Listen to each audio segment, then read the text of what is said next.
Hello everyone, welcome to my channel. In this video, we will see how to fix the virtual machine boot issue, which is caused by hard disk error.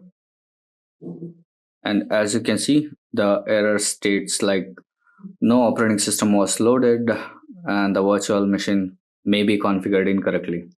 So let's fix this. Go to PowerShell and run it as administrator. Let me increase the font size of PowerShell.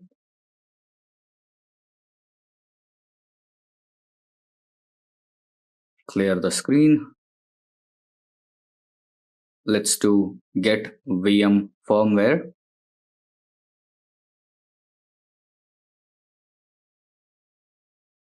And type the virtual machine name, which is Exchange 2013.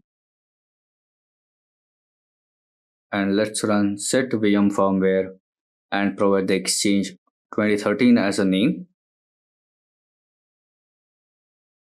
And switch off the secure boot using enable secure boot switch. Once it is done, hit enter.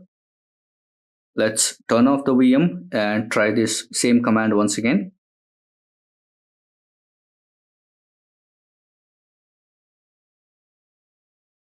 As you can see, the command has executed successfully.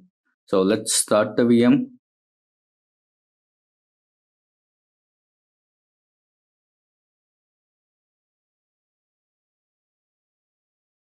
As you see, the operating system was loaded. That's it for this video. I hope this was informative and see you on the next one.